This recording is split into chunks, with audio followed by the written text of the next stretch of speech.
Deeper Dance with your host Yasmina Ramzy, where we explore how world dance expresses the inexpressible and helps us to understand the meaning of our existence.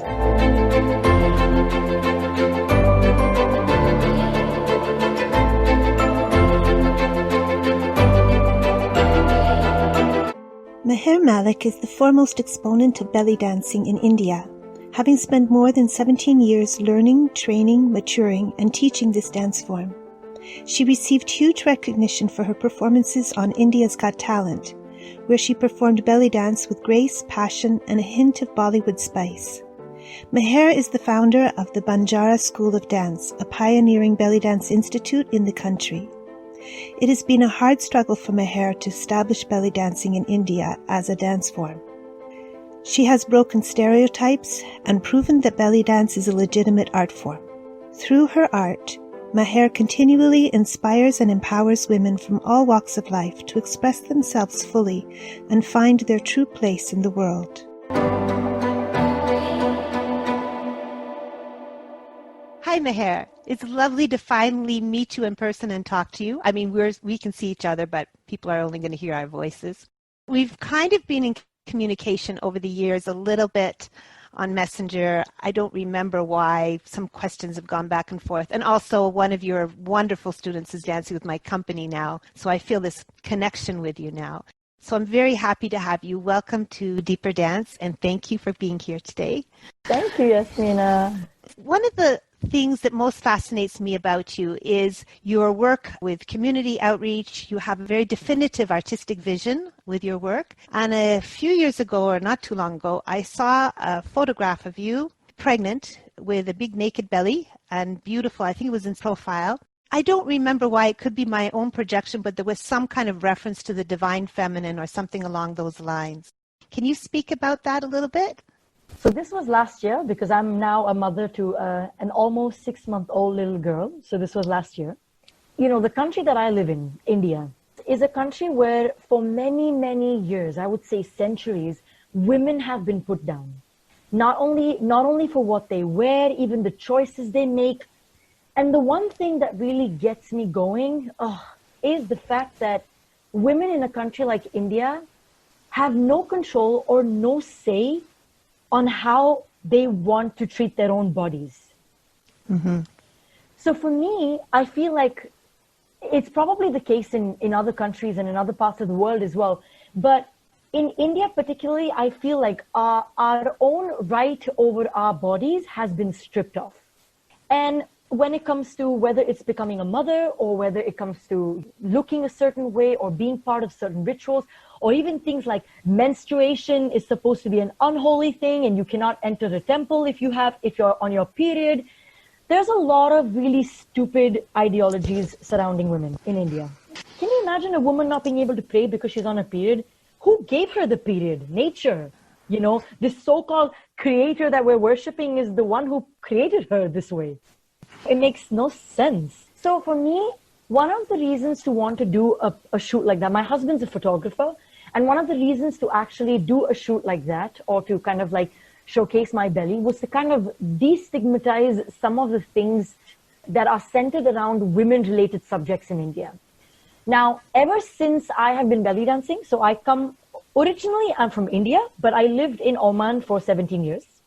I have had the pleasure and the privilege of meeting people from different cultures, different countries, you know, and coincidentally, the king of Oman was also at some point the king to Zanzibar.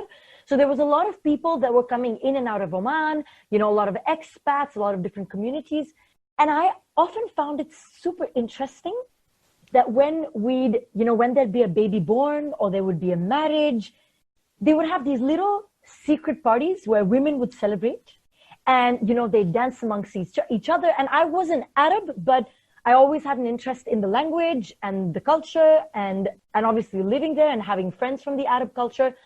I found myself often in situations where I was at a party or watching, you know, a little baby or watching women's zagharit when a little baby is born. And that really, really, it made me wonder why things like that didn't happen in the Indian community. And then I came to India and questioned all of that. So I moved back to India in 2006. This was after 17 years of living in Oman. And it was a huge difference, you know, when you live in another country, it's somehow all the people, it's like you're all friends and nobody cares and you have to be together because you're foreigners in a different land, you know? Right. But in India, you see such a divide. You see a divide on the basis of religion, you see a divide on the basis of sex, casteism, and a lot of different things. And then I went around asking people why things like these didn't exist. And what I got to know was surprising. What I got to know was that the way of celebrating childbirth, or, you know, with women getting together and celebrating for each other, was actually very much an Indian concept as well. Wow. So you even have a ceremony called God Barai, where family and relatives will come. It technically means, God is like your lap, and Bharai means to fill. So people will come and then they fill your lap with gifts and your favorite foods and what you might be craving and things like that. And as a community, we also have a very deep connection with basically all activities within the rite of passage, whether it's marriage or it's childbirth or it's a death ceremony. We have culture and religion associated to all of that. Right. The only thing that's changed is the fact that, you know, I would say, and this is relatively new, I mean, probably in the medieval ages, when women, where women were actually looked in, especially in a country like India, every male god has a female consort. You know, you have like Shiva and Parvati, you have, you know, Vishnu and Lakshmi, and the feminine divine is half of that whole creation. But somewhere in the medieval ages, I feel like women have really been, the power of a woman in India has really been taken away from her. And so with it, all of the celebration, you know, whether it's got to do with giving birth or whether it's got to do with rejoicing in a girl's first period, somewhere it has changed and somehow become dirty and something that we don't want to express and something that we don't want to talk about and, you know, we don't want to rejoice in. And that was one of the reasons for me to actually do that shoot, is because I wanted to bring back that idea of the fact that this is our bodies and we decide what we want to do with it. And becoming a mother is really the closest that you can be connected to nature, in all honesty. I mean, as a mother, I am the plant, the flower, the fruit. I am everything, you know? My womb is everything. So that's one of the reasons that I decided to do a photo shoot like that, is to really bring back this goddess image of the woman, because the woman is really connected to nature in the closest possible sense. I had the privilege of studying with Layla Haddad in Paris, and I realized that every year she actually brings students from France to Rajasthan to study the connection between India and the Arab world and the connection between belly dance. And that drove me even deeper to kind of look back into my culture and see, wow, somebody that's living away and from another culture is actually finding or going deeper into the understanding of how this could possibly be connected through the gypsy roots. And then I think I went deeper, and that's where I understood that even in our culture, whether it was the Devadasis are the, you know, those, the figurines that you see on famous Indian temples that were actually dancing for gods in the temples. Right. It was all sacred, but somewhere down the line, a woman's body and her dance and her meditative state, this ecstasy for her, in some way became like a profane thing. And I think that's what we're doing with belly dancing in India. We're bringing back that sacred sensuality. That's what we're bringing back. And I love that term, sacred sensuality. So that's beautiful. I love the way you phrased all that and that whole story behind it. I think what you're expressing with your frustration with India is not just India. It's all over the world. It just comes out in different forms. But it is definitely amazing in a country that has its formative religion, has so many deities, and female deities are such an important part. And so it just doesn't make sense. Like, you can understand it maybe in the Abrahamic religions, okay, it's very male dominated, but India doesn't make sense. Yeah. But in India, it doesn't make sense that we'd lose that contact with the divine feminine or the sacred sensual. So the other thing I want to ask you about is your community outreach. I saw a video where you're talking about your school, Banjara School of Dance, and you're in New Delhi, that you have such a community sense in your school as well, not just the community of your school, but how your relation to your community around you with, I think, recycling projects, working with different NGOs. Do you want to speak about that a little bit? So for me, I think being an artist has always been related to making the world a better place. You know, if I wanted to make the world a not better place, a worse place, I'd probably work for some big multinational corporation. So the fact that I choose to do something different with my life, at least for me specifically, is to be in a position to bring change. And I feel like, you know, in a place like a school where so many students are coming to study dance, it's the perfect opportunity to not just teach dance, but also teach people ethics, morals, just how to have simple things like discipline and punctuality and respect for other human beings, you know, just simple things like that even, which I feel people have lost. And then I also look at it as a place to change the way people do things. So I've kind of like started shifting towards minimalism. And, you know, for example, one of the things that we changed at the school was to stop doing paper passes. So like, you know, when you come to a show, there's like 600 seats and then you have to like have 600 paper passes or cardboard or whatever. And I've stopped doing that. We do like a one-time password system and you get the password and, you know, you can enter the show with a password. That's one of the things. The other thing that I do is I've employed a tailor and basically a family. And I ask people to give me old clothes and curtains and bed sheets. And I ask him to make bags, cloth bags out of all of this waste that people give me. And with every student that registers at the company, we give them one cloth bag. A, encouraging them to not use plastic. B, to reuse, recycle. And C, to not think that the only way or the only relationship you can have with belly dance is through a hip scarf. So reuse. We tell people to take items from other people. I also organize a bazaar called Banjara Bazaar, which is all about selling secondhand costumes and used jewelry and, you know, so just passing it on from dancer to dancer. And that's a good way for things to stay in the community. One of the other things that I do is one of my leading dancers in the company, she's an Odissi dancer and a belly dancer, and her mother runs an NGO that works with the underprivileged women and children. So whether it's our stage shows or whether we do workshops or, you know, sometimes it's seminars and festivals and things like that, we give a certain percentage of the funds to this NGO. So we also like raise funds for them, and we kind of like, my husband and my brother also went to make a documentary about the school and what the women do, and then we showcased that documentary at my dance show. So we try to integrate, every year that I do the showcase, I try to integrate a message. So a few years back, the show was called Glow Belly because it was talking about all the possible global issues in the world at that point of time. That's a big topic. We picked up a few, and domestic violence was one of them. And then we had a sharing circle. So what we did was we had 3 months of preparation of dance, but every weekend we also did a talk about something or an integrative activity. We had a meditation session for anxiety and depression. We had a talk with a lawyer and a women's rights activist and people that came and spoke about being molested and raped the first time ever in a public space. You know, and we did things about somebody coming in and we did like a Save the Trees campaign. So we picked up a few things that we really thought were important right now at that moment. And yeah, and we connected all of those issues to the show. Do you feel there's a synergy or connection between your art of belly dance and community outreach or the things that you've chosen to address? There is a connection. And I think the connection, I mean, there's a few things.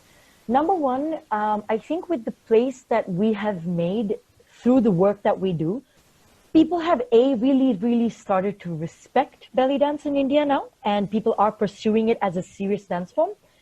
And I think that's put us in a position where the fact that we could take something like belly dance and make it so big in a country kind of gives us a position of trust.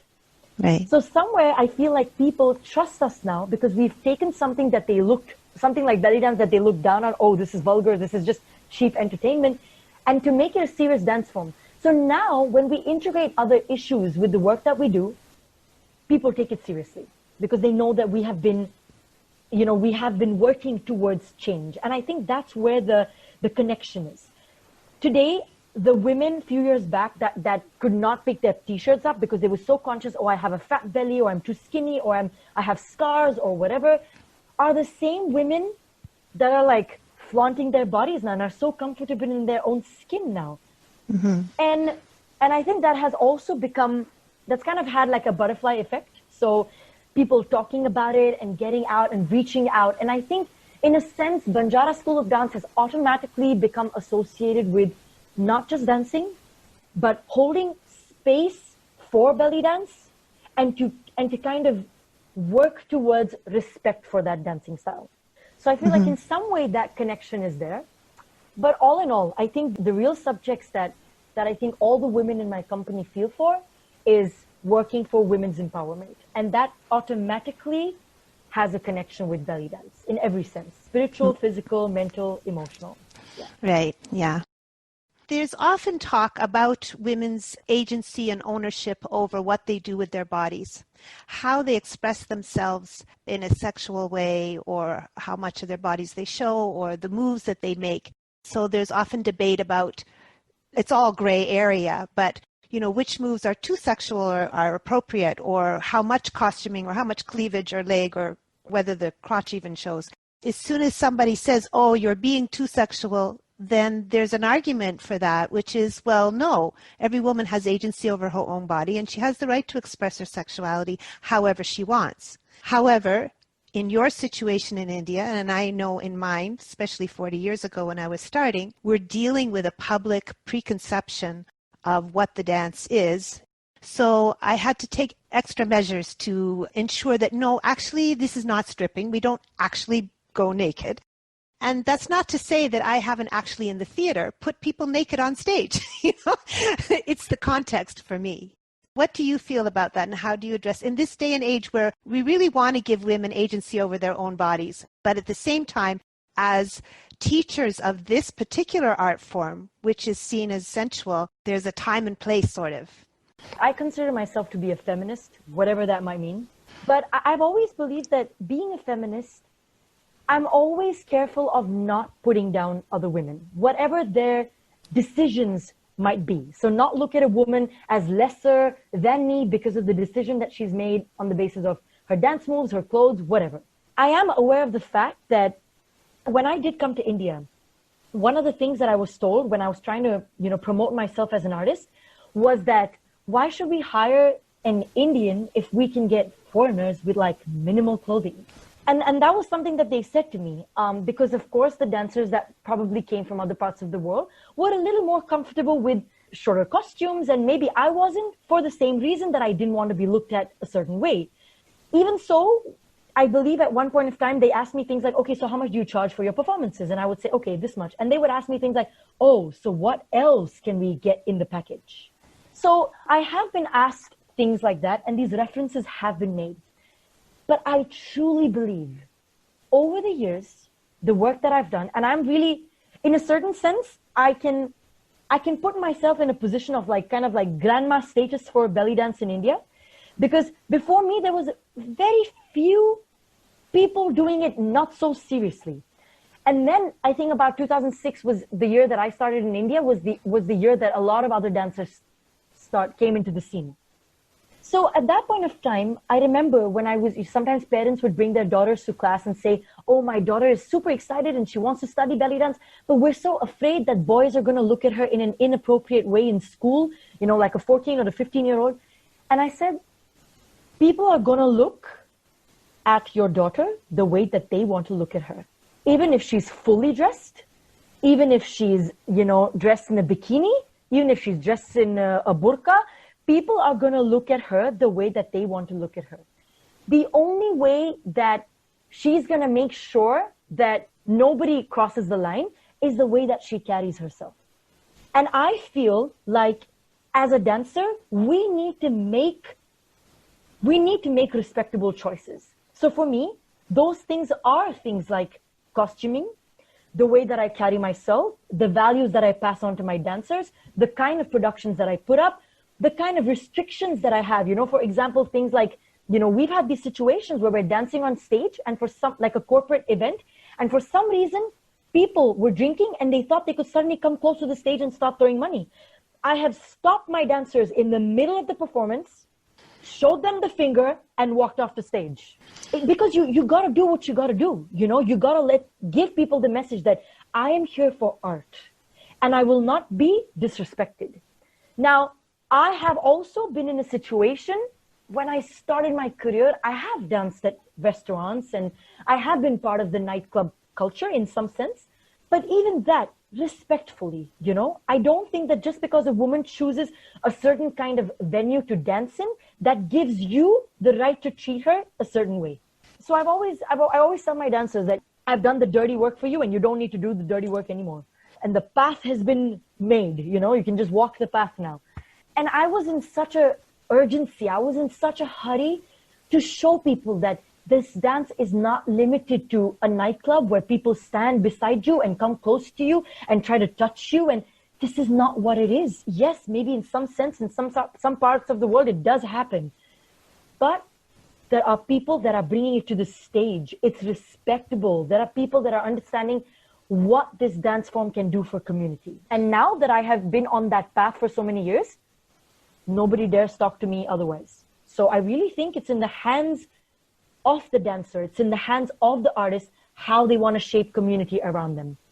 Well, Maher, I hope we can speak again. This has been wonderful talking to you, and I'm so glad we made this happen. Is there anything you want to tell the audience about what you're doing upcoming, or anything you really want to speak about? We're in really tough times. It's really super strange, weird times, and I think that the only message that I really like to give to people out there who are feeling isolated and feeling, distant from what's happening in the real world is I feel that in some ways, you see, like you and I have connected now, like after so many years. And I really feel like this is that opportunity to connect with people that you probably wouldn't have done otherwise. And, the virtual platform is giving you that opportunity, especially to dancers. I never thought I would be able to do some teachers' classes because, they were too busy traveling and I could never make it to their workshops and, just never have either the budgeting or the time or the whatever to kind of like make those workshops. But now, because we're all in the same situation, look how we're connected. Yeah. I think it's a great opportunity to study, to grow, to connect, and to just reach out to people in need. Well, I'm blowing you kisses. We must do this again. Okay? Sure thing. Take care. Bye-bye. Thank you for joining me, your host Yasmina Ramzy, for this week's episode of Deeper Dance. If you would like more information, please check out my website at yasminaramzyarts.com. I hope you join me next week with more fascinating guests and more ideas to ponder inspired by dance.